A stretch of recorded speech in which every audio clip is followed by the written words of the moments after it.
Mesdames, bonsoir. Messieurs, bonsoir à la une de l'actualité ce mercredi 4 juillet 2018. Échange téléphonique entre Emmanuel Macron et Paul Biya. Le président français se veut clair sur l'issue possible d'une sortie de crise en zone anglophone. Répondant à une question d'Éric Kouachou, correspondant permanent de Canal 2 International à l'Élysée au Quai d'Orsay. Au cœur de son périple africain, le locataire de l'Élysée livre en exclusivité dans le 19h50 la position de la France sur la question.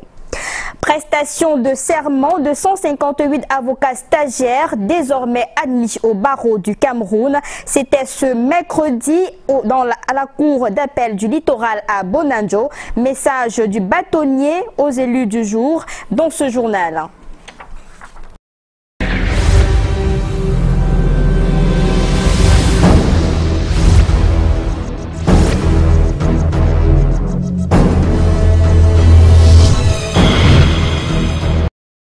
Échange téléphonique entre Emmanuel Macron et le président Paul Biya. On en reparle ce soir. Le président français revient ce soir sur le contenu de cette conversation avec le président camerounais et propose la reconnaissance, la décentralisation comme solution à la crise anglophone. Je vous propose d'écouter le président français au micro d'Éric Kouachou, correspondant permanent de Canal 2 International à l'Élysée au Quai d'Orsay au cours d'un périple africain ce jour à Abuja.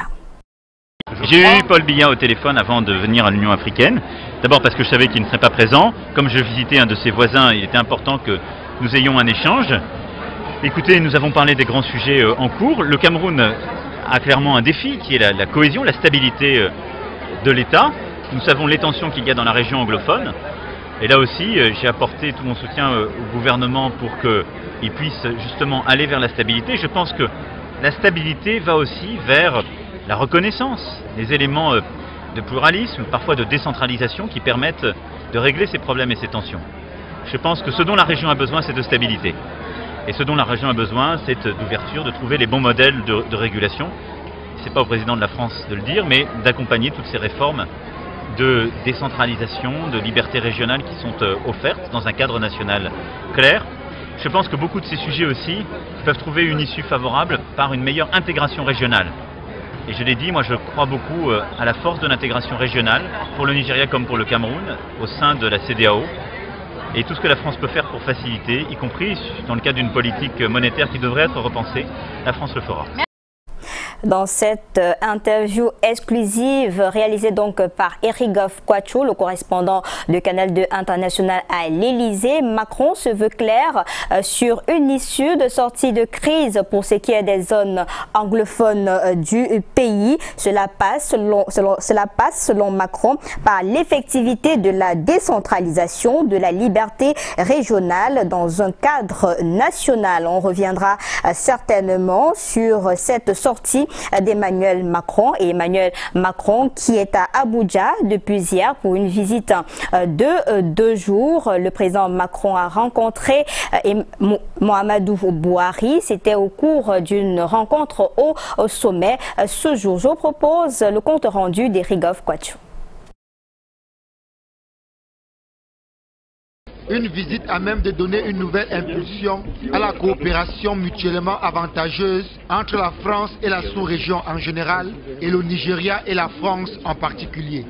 Le tête-à-tête entre les deux chefs d'État a été marqué par 3 grands sujets. La lutte contre l'insécurité dans la sous-région, le développement économique et la culture. Our discussions on one-to-one basis is around security, especially in the Sahel, the economy of the region and how it can be successfully and politically integrated. Le président Bouhari l'a dit, nous avons d'abord parlé évidemment de sécurité et la lutte contre le terrorisme active et courageuse que le Nigeria mène avec ses partenaires du Niger, du Tchad et du Cameroun contre ce fléau. Notre coopération dans ce domaine s'est considérablement renforcée. Nous appuyons l'armée nigériane et ses partenaires du bassin du lac Tchad, notamment en matière de renseignement. Et nous appelons les 4 pays concernés à encore aller plus loin dans l'effort de défense et de stabilisation dans cette région. Emmanuel Macron a ensuite rejoint Lagos, où, accompagné du gouverneur de l'État, il a lancé la saison 2020 des cultures africaines en présence de Angélique Kidjo, Youssou N'Dour et une pléthore d'acteurs nigérians. Cette visite du président français au Nigeria intervient quelques jours seulement après un entretien téléphonique qu'Emmanuel Macron a eu avec le président Paul Biya. Une conversation téléphonique au cours de laquelle ils ont abordé des questions actuelles de politique bilatérale entre la France et le Cameroun, des enjeux de sécurité régionale et de la crise anglophone. Les enjeux de sécurité régionale, il a également été question de cela au cours de l'entretien ici au Nigeria entre le président français et son homologue nigérian. Il est important de rappeler que sur ces questions, le Nigeria et le Cameroun sont en phase. D'ailleurs, depuis quelques mois, les autorités camerounaises, en symbiose avec les autorités nigérianes, travaillent en phase avec la communauté internationale pour le retour de nombreux réfugiés camerounais au pays. Eric Golf Kwachou depuis Lagos pour Canal 2 International. Et on va rester avec vous, Eric Golf Kwachou, pour évoquer la célébration de la culture africaine à Lagos, où on a vu la participation des grands noms de la musique africaine. C'est en image. Charlotte Dipanda et Yemi Alade sur la scène.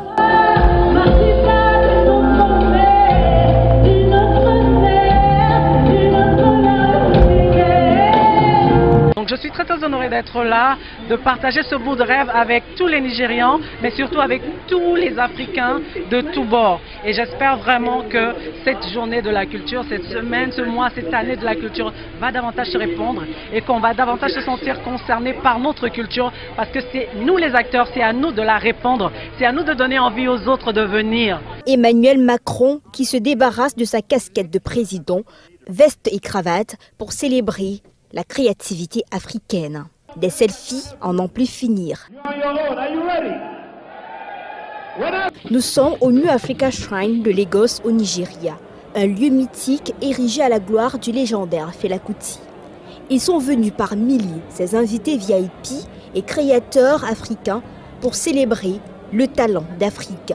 On va célébrer la culture africaine, qu'est-ce quoi de mieux? Très important. Très important que les Africains racontent leur histoire. Emmanuel Macron, en visite officielle ici, a annoncé le lancement de la saison des cultures africaines en 2020 en France. C'est donner aux Africains, aux Africaines, aux artistes, quels que soient d'ailleurs les arts, le cinéma, les arts visuels, la littérature, la peinture, la mode comme on l'a vu tout à l'heure, le théâtre, tous les arts possibles, de donner aux créateurs contemporains une place, une possibilité d'expliquer ce qu'est leur Afrique. Le président français interpelle les jeunes du continent à construire eux-mêmes leur environnement. Les leaders européens ne sont pas là pour prendre soin de l'Afrique. Ce sont les leaders africains eux-mêmes qui doivent s'occuper de leur peuple. Le futur de l'Afrique, c'est pas de l'autre côté. Les jeunes doivent rester sur leur continent et construire leur environnement. Et ça, on doit les aider. Le line-up musical avec Yemi Alade, Charlotte Dipanda, la percussionniste Ara, Femi Kuti, digne héritier de son père, entre autres, confirme que l'Afrique a besoin de déployer une stratégie culturelle et artistique. Au-delà de la musique, les créateurs du monde de l'art, du design, de la mode et du cinéma ont été honorés dans ce haut lieu de l'Afrobeat, créé par l'icône nigériane Fela Kuti. Et la suite donc de cette visite d'Emmanuel Macron sur le continent africain, ce sera dans nos prochaines éditions. Retour au Cameroun, 2018 est une année électorale, on le sait, les Camerounais devront choisir leur président d'ici la fin de l'année. Les journalistes ont également un rôle important à jouer pendant cette période électorale. Ils doivent rester professionnels. Cela passe par une bonne gestion de l'information. Nathalie Irrelatif a eu lieu dans la ville de Douala en présence de Junior Ossin Henri Chinda. Des techniques de traitement équilibré de l'information en période électorale, les bonnes pratiques dans l'utilisation des réseaux sociaux en temps normal et en période électorale, sont exposés aux journalistes camerounais appelés à faire des reportages sur les élections à venir. Les Nations Unies ont toujours l'envie de voir qu'il y ait une situation accalmie de paix après les élections. Et on sait que les élections sont les périodes un peu turbulentes en Afrique. Et c'est pour cela que dans ce genre, on préfère maintenant toucher les journalistes qui sont ceux-là même qui véhiculent, qui doivent former la société, qui doivent éduquer les électeurs. Cet atelier de renforcement des capacités des journalistes en matière de couverture médiatique des élections et de promotion des scrutins pacifiques au Cameroun, initié par l'ONU, est une solution à un problème épineux. On a vu que pendant les années antérieures, après les élections, il y a toujours tantôt ceux qui refusent les résultats, ceux qui ont dit qu'on a triché, comme on connaît le code, qu'on a brûlé l'une, et aussi les journalistes qui, au lieu de reporter les faits qui sont sacrés, deviennent souvent les supporters de candidats X ou Y. On se dit, là, il y a un problème de déontologie. Les journalistes participants ont désormais des instruments pour un journalisme professionnel en période électorale. En période électorale, il faudrait que les journalistes s'agrémentent et qu'ils sachent le contenu, respecter le code déontologique des élections en ce qui concerne leurs droits, leurs couloirs, le devoir de s'exprimer, dire ce qu'il y a exactement à dire et ne pas verser dans les libérations. Au sorti de ce séminaire, l'une des résolutions en gestation est la mise sur pied d'un ordre de journalistes face à la défaillance de la carte de presse au Cameroun. Et on va immédiatement retrouver un journaliste qui sait très bien faire son travail. Il s'agit de Brand Kamga. C'est en direct de Yaoundé pour la suite de ce 19h50. Bonsoir. Bonsoir Lille Piedjou, madame, monsieur, bonsoir. L'actualité à Yaoundé, c'est le ministre de l'administration territoriale, Paula Tangandi, qui s'est concerté avec les autres membres du gouvernement compétent ainsi que les acteurs de diverses administrations pour la mise en œuvre prochaine. Il s'agit de la semaine à venir du plan d'assistance humanitaire d'urgence dans les régions du nord-ouest et du sud-ouest Cameroun. Rodrigue Tonguet et Hubert Noutier pour plus de détails. Avant la fin de la semaine prochaine, la mise en œuvre du plan humanitaire d'urgence dans les régions du nord-ouest et du sud-ouest. Ce mercredi, autour de tous les ministres concernés réunis en conclave au ministère de l'administration territoriale, se conçoit la stratégie pour le terrain. Selon les informations recueillies sur place, 3 instances ont été identifiées pour cette mise en œuvre. Un comité ad hoc, les comités régionaux et des relais locaux, ce qui permet une meilleure vue désormais sur l'agenda. Le plan avait été lancé par le premier chef du gouvernement. Il y a eu par la suite l'élan de solidarité. Nous avons été félicités pour ce qui a été fait et le chef de l'État nous a instruit que le temps d'action est arrivé. Donc je pense que cette concertation avait pour but, vous avez vu tous les ministres concernés étaient en conclave ici parce qu'il fallait mettre sur pied le plan d'action, comment on va se déployer sur le terrain. Début des opérations la semaine prochaine. La presse nationale saura davantage sur les déclinaisons ce jeudi. La suite, vous l'aurez demain dans le cadre d'une rencontre que le ministre et moi-même organisons. Toute la presse sera conviée, non seulement pour en être informée, mais pour porter l'information à la nation et au monde entier, l'engagement du chef de l'État qui est en train d'être mis en œuvre. La même rencontre permettra de connaître un rayon sur la stratégie de mise en œuvre, le plan de répartition des denrées pour le lancement effectif de l'opération.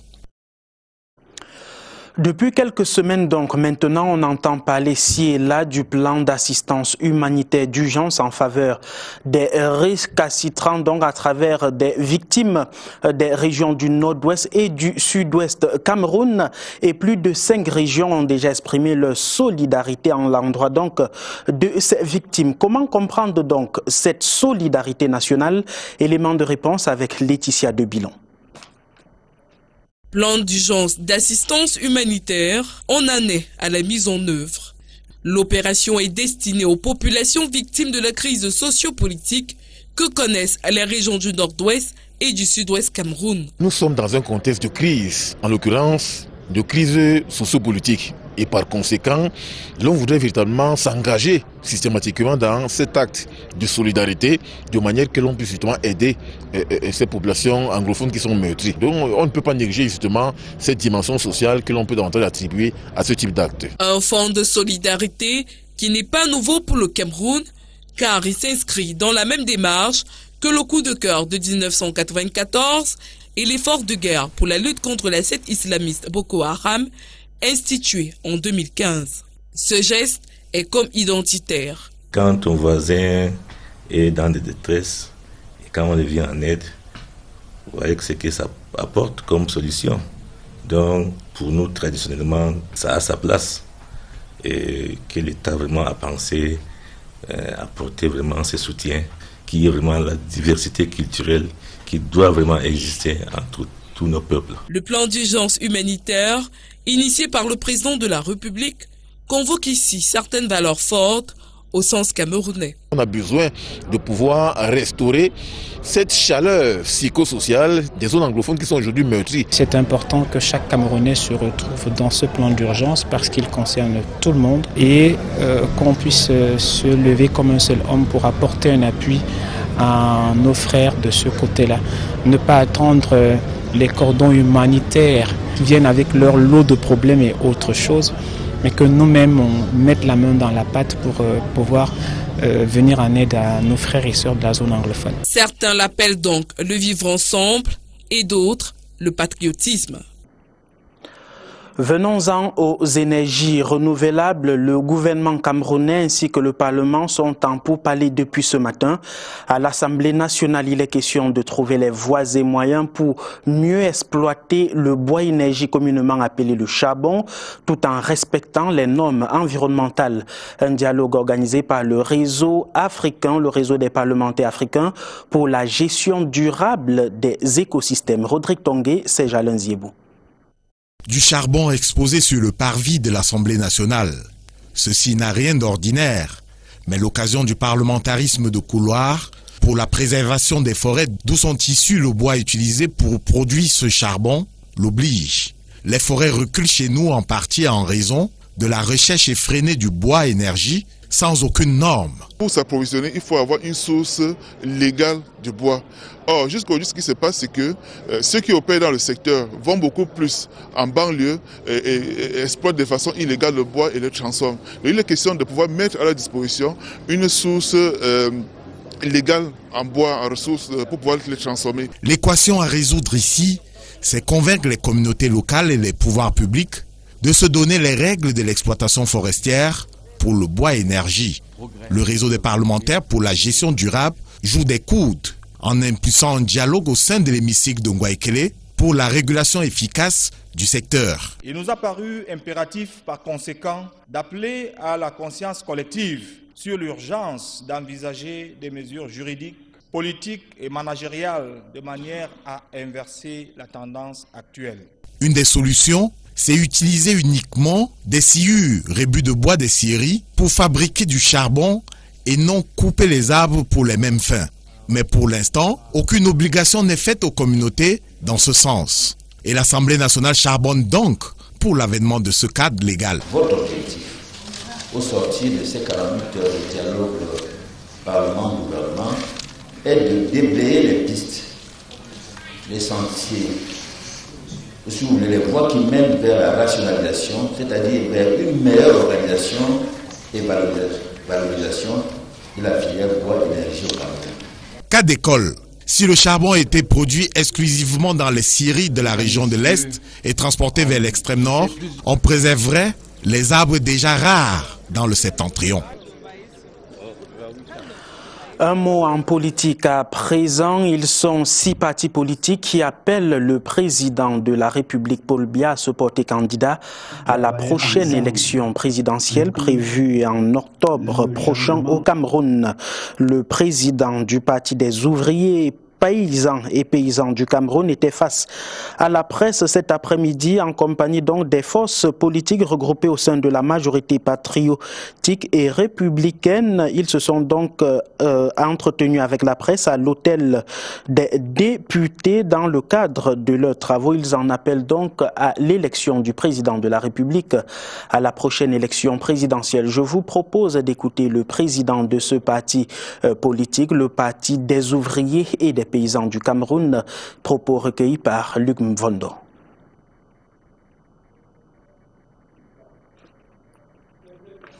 Considérant son engagement résolu sur la lutte contre la corruption et le détournement de fonds publics, considérant la détermination avec laquelle il s'implique dans la défense et la sauvegarde de l'intégrité nationale du Cameroun, considérant son implication personnelle dans l'organisation de la CAN 2019, considérant sa grande vision de faire du Cameroun un pays émergent à l'horizon 2035. Les leaders des forces politiques et associations regroupées au sein de la majorité patriotique et républicaine invitent par ce solennel appel M. Paul Biya à se présenter candidat à l'élection présidentielle 2018 en vue. Dans la suite de l'actualité, les populations de Yaoundé sont parées pour la transformation et l'émergence du Cameroun. Elles ont bénéficié le temps d'une séance de coaching organisée ici même à Yaoundé par l'artiste Lisa Prudy. C'était en compagnie de nos reporters Delphine Fonkouteni et Francis Ngebnan. Un homme qui pleure, c'est rare.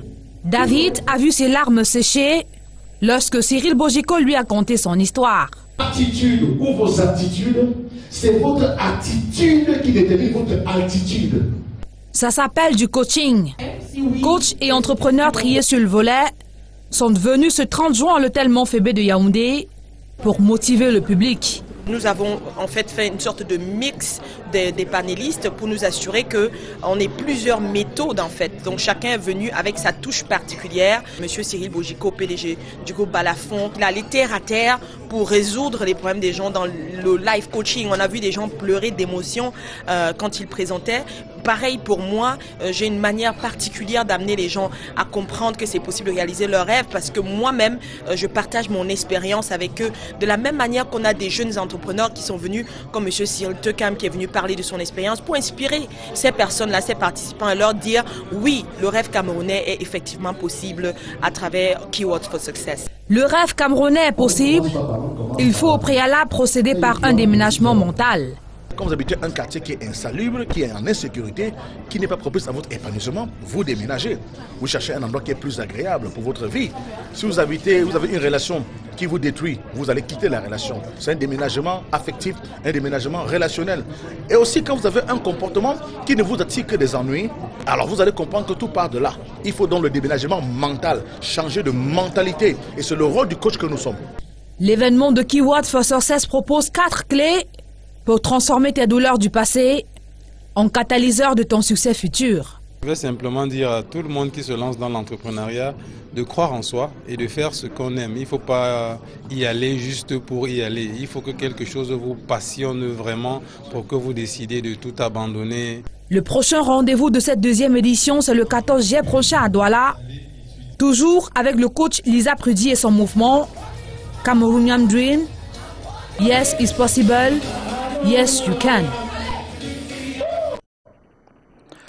Un mot en santé, il y avait comme un temps de fête ce jour à l'hôpital général de Yaoundé et pour cause, le ministre de la Santé publique a installé dans ses fonctions le tout nouveau directeur général de l'hôpital général de Yaoundé, le professeur Vincent de Paul Dintieu, ainsi que le directeur général adjoint, qui est donc ce nouveau patron de l'hôpital général de Yaoundé aux enjeux plutôt très importants. Arnaud Guefak, André Marindia pour la réponse. Dans la mêlée, sa petitesse le distingue. Une petitesse qui cache le profil d'un prof, désormais patron de l'hôpital général de Yaoundé. Professeur Vincent Paul Djentche, 27 années d'expérience de médecine acquise ici et ailleurs. La neurochirurgie, c'est son affaire. Maestro de cette branche de médecine depuis 10 ans déjà. Il a accédé au grade de maître de conférence CAMES en 2008 et devenu titulaire CAMES en 2015. Il est en ce moment responsable du cycle de spécialisation en neurochirurgie à l'université de Yaoundé 1. En janvier dernier, c'était son 52e anniversaire. Un digne fils baffant dans le département du Onkam, région de l'Ouest. Il prend les rênes d'un hôpital général de Yaoundé en cours de réhabilitation et de relèvement du plateau technique. Cadre d'exécution du plan d'urgence triennal. Infrastructure au top donc, le défi reste d'appuyer sur le levier ressources humaines.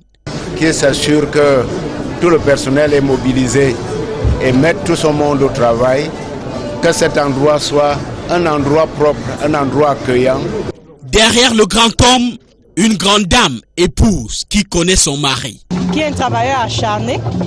Donc je pense que cette nomination n'est pas le fait du hasard et que c'est le fruit d'un très dur labeur qui est largement mérité. Je pense que le personnel de l'hôpital central pourrait vous le témoigner. À l'hôpital central de Yaoundé, où il a fait une bonne partie de sa carrière, de bonnes traces laissées aux yeux de sa hiérarchie d'hier. Nous avons passé 4 ans de collaboration fructueuse qui ont fait progresser l'hôpital central. Avec son expérience, avec ses potentialités d'homme, il est à la hauteur de l'espoir qui a été placé en lui. Il sera secondé à l'hôpital général de Yaoundé par un promotionnaire de 1991 au CUS, une proximité qui fait atout de management. Le professeur Victor Claude Eyanga, on a fait la faculté de médecine ensemble. Le ministre l'a dit, on a fini la même année. Et puis notre parcours, nous avons fait la neurochirurgie. Nous sommes dans la même spécialité. Et voici l'ère Djentche qui débute à l'hôpital général de Yaoundé.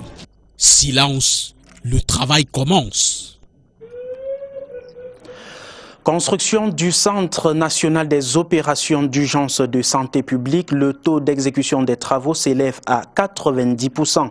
Ce fruit de la coopération entre le Cameroun et les États-Unis a été visité ce jour par le ministre de la Santé publique et l'ambassadeur des États-Unis au Cameroun. Ils sont donc descendus sur le chantier, question d'encourager les différentes manœuvres afin que ce centre puisse être disponible dans les plus brefs délais. Karel Meza Tchatchoya et André Marindia pour plus de détails. Le projet doter le Cameroun d'un centre national des opérations d'urgence du ministère de la Santé publique, ici au lieu dit Messa à Yaoundé, prend progressivement corps. Le bâtiment, dont voici la maquette, affiche déjà fière allure. Les travaux avancent à grands pas. Taux de réalisation de grosses œuvres, 90%. Celui du réseau intérieur, 65%. Et les travaux de finition sont réalisés à 55%. C'est un bâtiment qui est à 600 mètres carrés et c'est composé de 3 niveaux, donc rez-de-chaussée, étage et terrasse. Et ça, 70 pièces. Une belle et grande réalisation menée entièrement par le gouvernement américain. L'ambassadeur, son Excellence Peter Henry Barlerin, le représentant du gouvernement, André Mamafouda, sont venus voir de plus près l'état d'avancement du chantier ce 3 juillet 2018. Un appui du gouvernement américain qui part d'un constat. Le gouvernement américain se rend compte que le Cameroun améliore de semaine en semaine sa préparation à tout problème de santé publique, que le gouvernement américain a décidé donc de nous appuyer davantage pour que ce centre puisse nous aider non seulement à vite détecter un problème de santé publique, mais surtout à réagir très vite. Le centre construit avec les normes sécuritaires américaines, dont la pose de première pierre a eu lieu le 15 juin 2017, sera livré d'ici le mois de septembre 2018.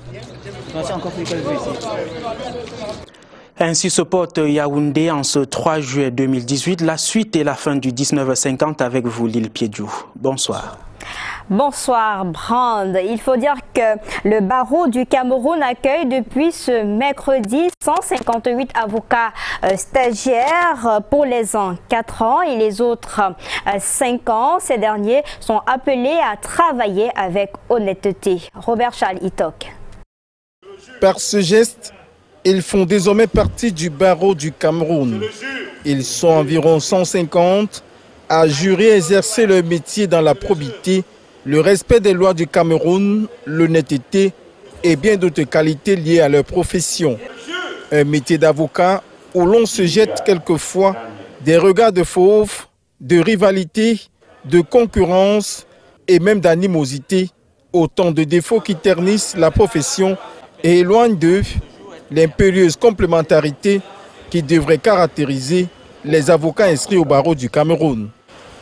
Le métier d'avocat est promis à celles et ceux qui auront assez d'orgueil pour accepter sans pleurnicher les dures épreuves de l'attente.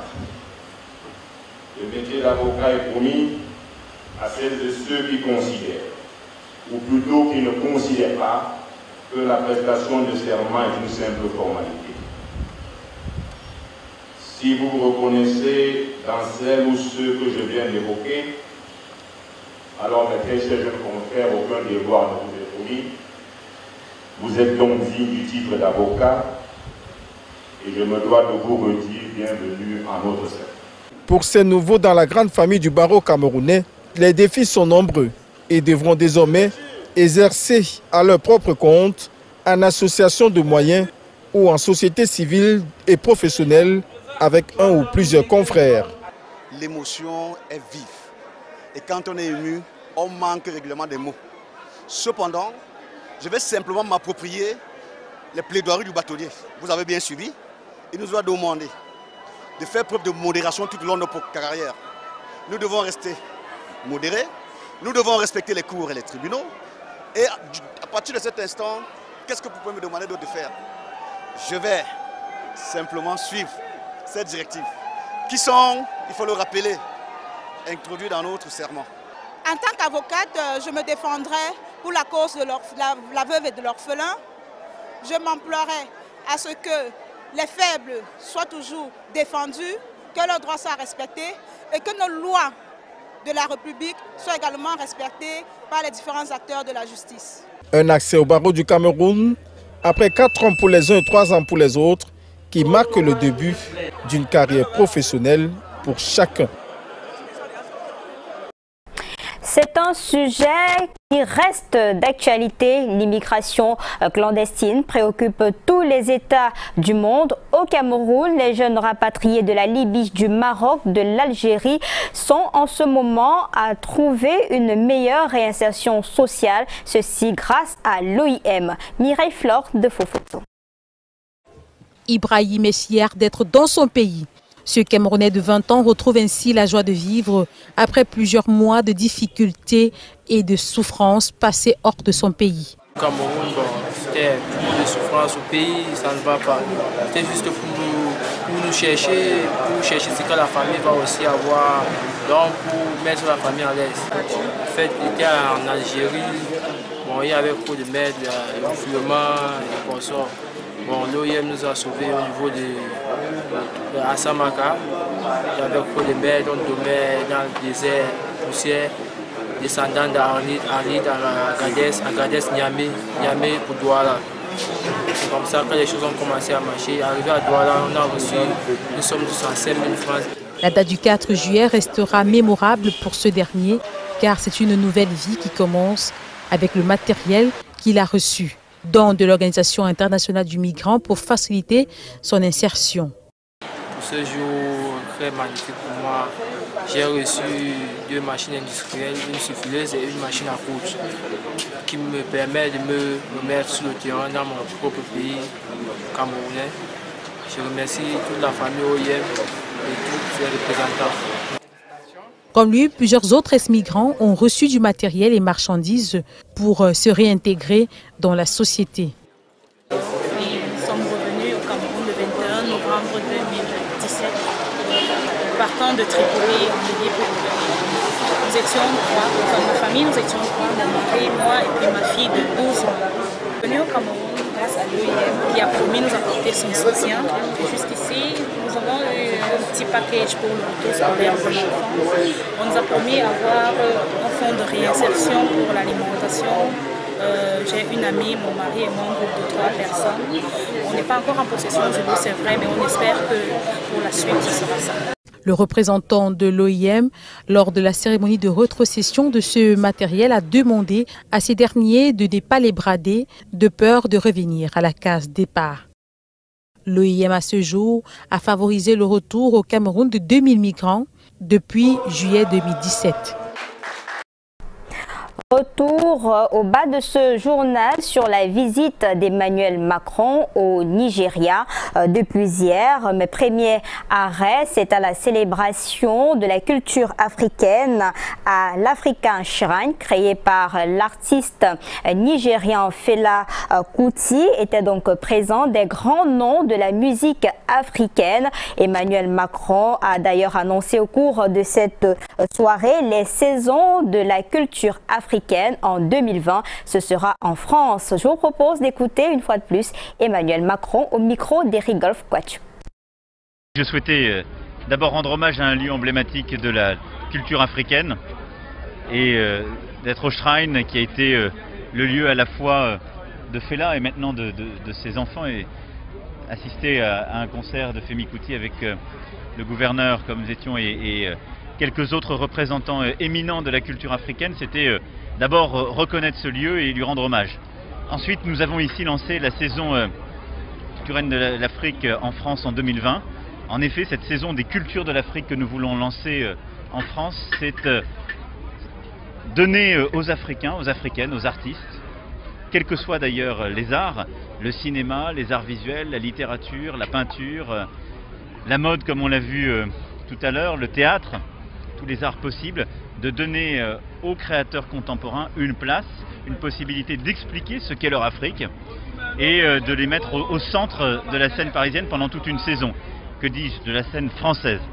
Nous avons une commissaire, Madame Fall, qui est franco-sénégalaise, qui a une équipe de commissaires africains qui va organiser cette saison culturelle et qui va permettre ainsi à l'art de toute l'Afrique de prendre sa place en France.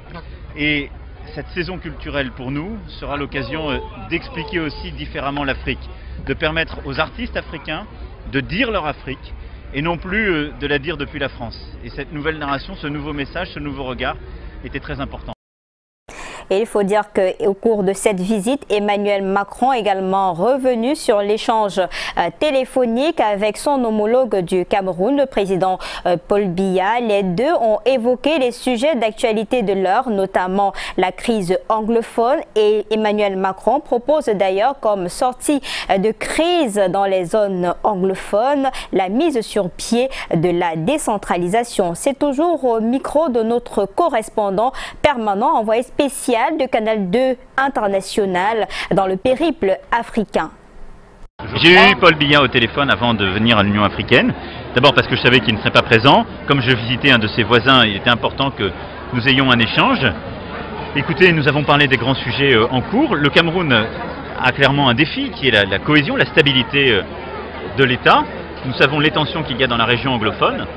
Et là aussi, j'ai apporté tout mon soutien au gouvernement pour qu'il puisse justement aller vers la stabilité. Je pense que la stabilité va aussi vers la reconnaissance, les éléments de pluralisme, parfois de décentralisation qui permettent de régler ces problèmes et ces tensions. Je pense que ce dont la région a besoin, c'est de stabilité. Et ce dont la région a besoin, c'est d'ouverture, de trouver les bons modèles de régulation. Ce n'est pas au président de la France de le dire, mais d'accompagner toutes ces réformes de décentralisation, de liberté régionale qui sont offertes dans un cadre national clair. Je pense que beaucoup de ces sujets aussi peuvent trouver une issue favorable par une meilleure intégration régionale. Et je l'ai dit, moi je crois beaucoup à la force de l'intégration régionale pour le Nigeria comme pour le Cameroun au sein de la CEDEAO. Et tout ce que la France peut faire pour faciliter, y compris dans le cadre d'une politique monétaire qui devrait être repensée, la France le fera. On suivra donc cette actualité grâce à Eric Galf-Kouachou, le correspondant permanent de Canal 2 International à l'Elysée et au Quai d'Orsay.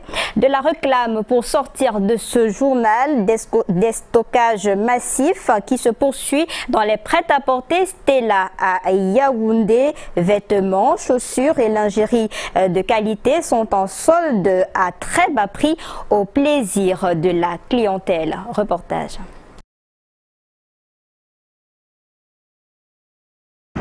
Les prêt-à-porter Stella poursuivent allègrement le déstockage massif. Un tour dans la boutique du quartier Toameki à Yaoundé permet de constater la grande affluence des clients. Les prêt-à-porter Stella, c'est vraiment la classe. Ah oui, c'est vraiment la classe. Quand j'ai entendu dans les médias des stockages, des tenues à 75 000 francs, waouh! J'ai couru. Et vraiment, je trouve mon compte. Le rapport qualité-prix est au-delà de toutes les attentes. Chemises de classe, cravates, chaussures haut de gamme et de diverses coupes, sans oublier des robes, tailleurs et costumes de grande marque. J'ai pris 2 costumes à 85 000 francs la pièce et 3 smokings à 125 000 francs la pièce également. C'est superbement très bon compris. Le degré d'affluence est remarquable. Pour ce déstockage, les prêt-à-porter Stella ont pris les dispositions qui s'imposent pour satisfaire la clientèle. Les clients reviennent 1, 2, 3 fois et promettent de revenir encore. C'est la preuve même qu'il y a une grande quantité de marchandises à épurer et que la satisfaction est au top. Il y en a qui viennent par curiosité et tout comme ceux des clients maison, ils reviennent par plaisir. Ce matin, je suis à mon 3e tour d'achat. Lorsqu'on entend parler de déstockage dans un tel temple du luxe, de la qualité et de la classe, on ne se fait pas prier pour dévaliser le magasin. Les prêt-à-porter Stella ne se limitent pas à la bonne qualité de l'accueil des clients. Les prix sont cadeaux pour ce déstockage. Je pourrais vous dire, par exemple, qu'à 75 000 francs, vous pourrez trouver une très belle tenue. Je vous citerai la tenue que je porte. Elle coûte seulement 50 000 francs. Des prix bas pour des vêtements, chaussures et de la lingerie haut de gamme réservés à la fidèle clientèle et celle à venir. Notre stock est suffisamment important pour faire plaisir à toute la clientèle jusqu'au dernier jour. Car nous sommes là pour vous faire plaisir. C'est l'occasion de dire aussi que toujours vous trouverez des tenues aussi belles les unes que les autres. Date limite de ce déstockage massif chez les prêt-à-porter Stella le 31 août 2018. Encore 8 semaines pour saper comme jamais et à vil prix. C'est la fin de ce journal que vous pouvez regarder sur la page de Canal 2 International ou tout simplement en téléchargeant l'application Free Africa. Merci de nous avoir regardés. Prochaine édition, ce sera demain à 19h50. Bonne soirée.